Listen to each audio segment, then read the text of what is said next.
জিলা ন্যায়িক দণ্ডাধীশৰ পৰীক্ষাত সুখ্যাতিৰে উত্তীৰ্ণ ঢিঙৰ ব্ৰহ্মপুত্ৰ চাপৰিৰ আবু আৰিফ খান। জিলা ন্যায়িক দণ্ডাধীশৰ পৰীক্ষাত সুখ্যাতিৰে উত্তীৰ্ণ হৈ ঢিঙৰ অতি পিছপৰা কমলসতী চৰলৈ গৌৰৱ কঢ়িয়াই আনিছে আবু আৰিফ খানে। সৰুৰে পৰা মেধাসম্পন্ন আবু আৰিফ খানে বহু কষ্টৰ মাজেৰে নিজৰ একাগ্ৰতাৰ বলত আজি নিজকে জিলা ন্যায়িক দণ্ডাধীশৰ দৰে এটি গুৰুত্বপূৰ্ণ পদত অধিষ্ঠিত কৰিবলৈ সক্ষম হৈছে। আৰিফৰ সফলতাত নিজৰ পৰিয়াল তথা গাঁওবাসীৰ লগতে উৎফুল্লিত আৰিফে অধ্যয়ন কৰা বিদ্যালয়ৰ শিক্ষাগুৰুৰ লগতে ছাত্ৰ ছাত্ৰীসকল। আজি আবু আৰিফ খানে নিজে অধ্যয়ন কৰা কান্ধুলিমাৰী উচ্চ মাধ্যমিক বিদ্যালয়ত উপস্থিত হোৱাৰ লগে লগে এক উৎসৱমুখৰ পৰিৱেশৰ সৃষ্টি হয়।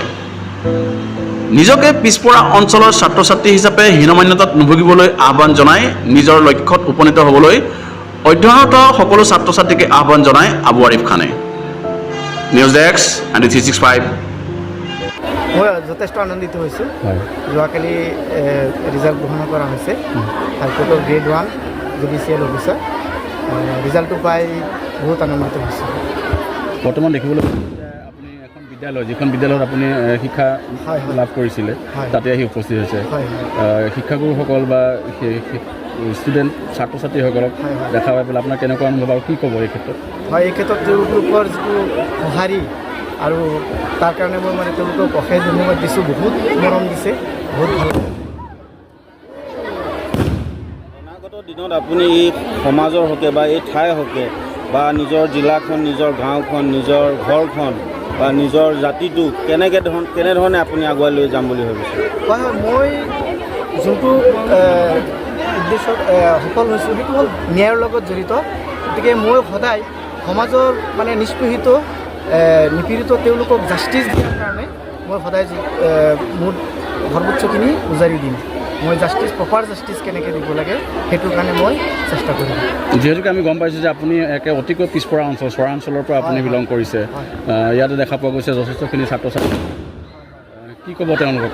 তেওঁলোকক মই এইটোৱে ক'ম যে তেওঁলোকে লক্ষ্য স্থিৰ কৰি তেওঁলোকে কঠোৰ পৰিশ্ৰম কৰি তেওঁলোকে লক্ষ্যত উপনীত হ'ব পাৰিব। তেওঁলোকে নিৰাশ নহয় যে আমি পিছপৰা অঞ্চলৰ ছাত্ৰ ছাত্ৰী, গতিকে আমি একো হ'ব নোৱাৰিম, মোৰ দেউতাৰ আৰ্থিক অৱস্থা বেয়া, মোৰ ঘৰ চহৰ, মই খোজকাঢ়ি আহিব লাগে, নাও পাৰ হৈ আহিব লাগে, সাঁকো পাৰ হৈ আহিব লাগে।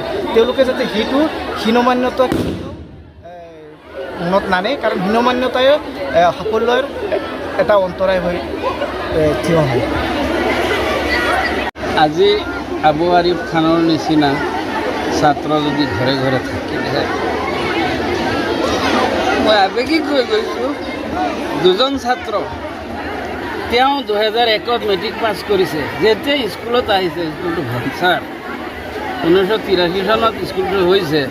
খেৰৰ ঘৰ, ৰাইজৰ দান বৰঙণিৰে চলিছে বিদ্যালয়খন। মাষ্টৰবিলাকে পেটত গামোচা বান্ধি 1 টকা দৰমহা নোপোৱাকৈ তেওঁলোকক পঢ়াইছে।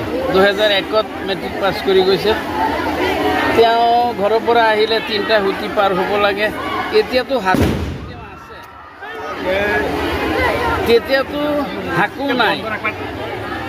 লং পেণ্টটো পলিথিনত ভৰাই, কিতাপকেইটা পলিথিনেৰে মেৰিয়াই, লুঙি পিন্ধি আহি স্কুলৰ ওচৰত আহি পেণ্ট পিন্ধি আহে। এনেকুৱা কঠোৰ পৰিশ্ৰম, ৰ'দ বতাহ বৰষুণ ইত্যাদি প্ৰাকৃতিক প্ৰতিকূল পৰিৱেশ নেওচি তেওঁ স্কুলত আহিছে, কঠোৰ পৰিশ্ৰম কৰিছে, তেওঁ সাফল্যমণ্ডিত হৈছে। ইয়াৰ পৰা তেওঁ মেট্ৰিক পাছ কৰি গৈছে। তেওঁৰ নাম আবু আৰিফ খান, আমাৰ ছাত্ৰ। তেওঁ আমাৰ ইয়াৰ পৰা প্ৰায় 3 কিলোমিটাৰ নিলগৰ একেবাৰে দুৰ্গম চৰাঞ্চলৰ পৰা আহি ইয়াত অধ্যয়ন কৰিছিল। প্ৰায় 3টা সুঁতি পাৰ হৈ আহিছিল। কেতিয়াবা নাও পাইছিল, কেতিয়াবা নাও পোৱা নাছিল।